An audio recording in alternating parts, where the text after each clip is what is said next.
Good evening, I'm Gothicus Maximus. Now is probably not the best time for me to be making this video. I have a cold, there's an unaesthetic cut on my forehead, and the clasp on my cape is tragically broken and is now being held together by 2 paper clips and a piece of shoelace. However, I felt morally impelled to create it for reasons that I'll discuss in a moment. Just a few short days ago, from the basement of this very suburban domicile, I began my first foray into the world of video blogging, or vlogging as it's sometimes called. And I will say in retrospect that I thoroughly enjoyed it. It was exhilarating. Interested to see where this art of vlogging might take me should I choose to pursue it, I looked around on YouTube for those who have been at this longer than I have. And I came upon a few people who had been able to establish veritable fame, internet celebrity, if you will, through doing little more than talking to themselves as I'm talking to myself right now. This one guy, Dave Days, who I quite enjoy, wears that green polo shirt all the time. You may be familiar with him. A lot of people might not get that guy, but I do. I think we're kind of cut from the same mold. I mean, all of my shirts are the same color too. It's cool. Anyway, I decided to see if any of these esteemed vloggers were members of the Goth subculture, as I am, to see if I might be able to secure this niche market all for myself. So, I did a little search on YouTube for the search term Goth, and came upon a couple little skits, most of which I'd seen before, but no real vloggers in the conventional sense. So, then I decided to try the adjective form of Gothic, of or pertaining to Goth. And I didn't find any vloggers again, but I did come across this video titled Gothic, which incidentally was the first hit. And my feelings toward that video are difficult to articulate. The content itself was interesting, I suppose. Basically, it consisted of a Gregorian chant group's cover of a song by Metallica, laid over a slideshow of pictures of women with unnaturally pale skin, splattered with blood, holding roses over their bare nipples. I noticed that they showed the cover of that movie Lust for Dracula, the all-lesbian adaptation of Dracula, and that's cool, I guess. I mean, I'm a heterosexual male, I like that movie. But it was a description that truly unnerved me. It read something to the effect of, Gothic is a lifestyle. Those who want to be Gothic and live now as normal must give up their own lives totally.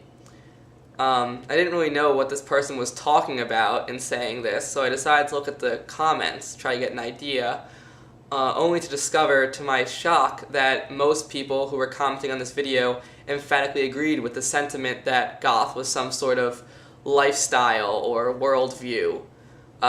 One user said, Gothic is not a choice, it chooses the person. What, dude?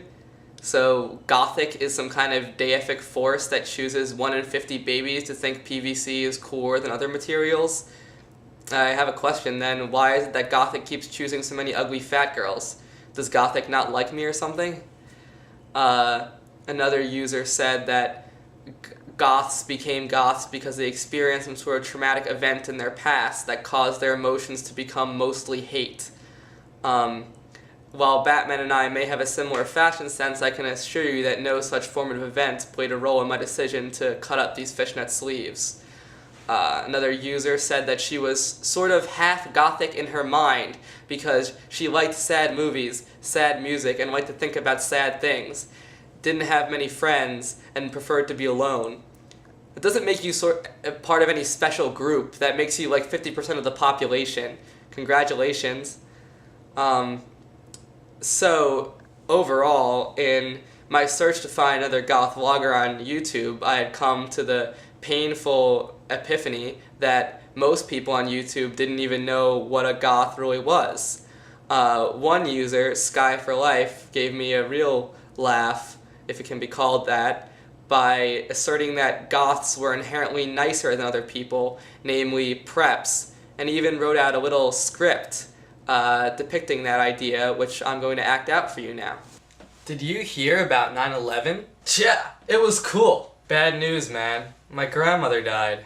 Ha ha ha! Can I have her rings and jewelry? Hey, I just broke my arm saving a child while falling off a jungle gym. Ta! What color was the jungle gym? Yes, folks. According to that Oscar caliber dramatic work, apparently shopping at Abercrombie & Fitch and being into sports renders one completely incapable of exercising moral compassion or empathy.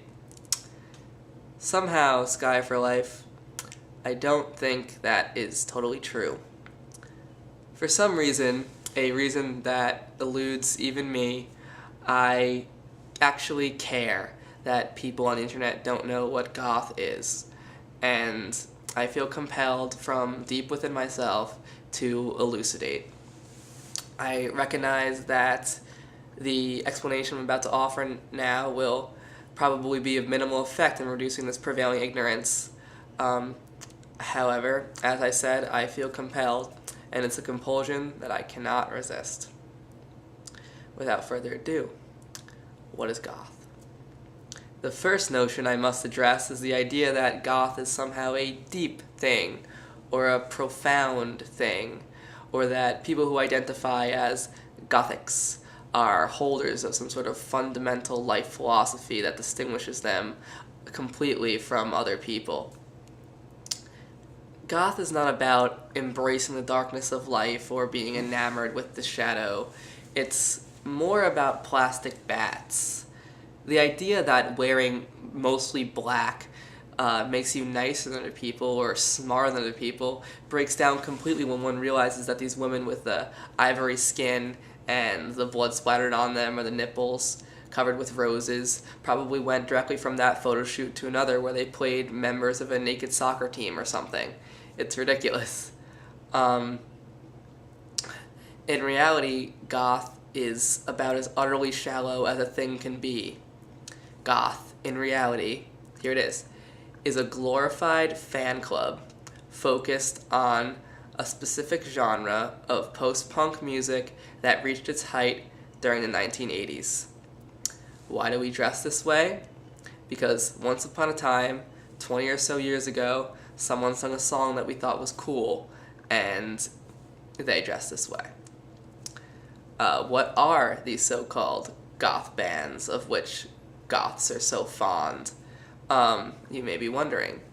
This is sort of a tangential point, but I believe it is important. Goth bands do not include Nightwish, Evanescence, Marilyn Manson, or Slipknot. Goth bands do, however, include Bauhaus, Sisters of Mercy, Susie and the Banshees, Christian Death, Specimen, Sex Gang Children, and Play Dead.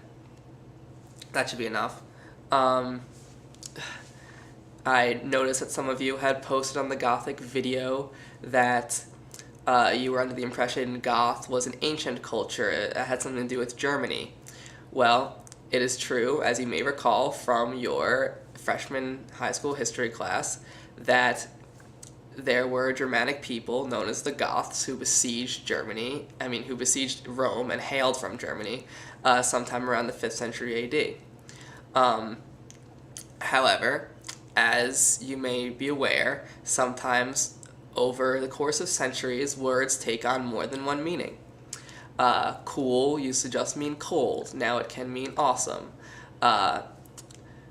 Chill used to just mean cold, now it can mean the verb to hang out with. Quaint actually used to be a vulgar slang term for a female reproductive organ.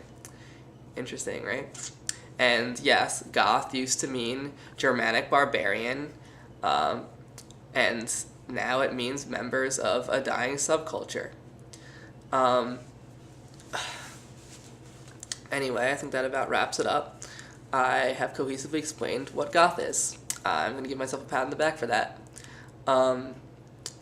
Until next time, I'm Gothicus Maximus, caring about things that no well-adjusted person should care about, and being trapped in the 80s, even though I wasn't even born then. Until next time, adieu.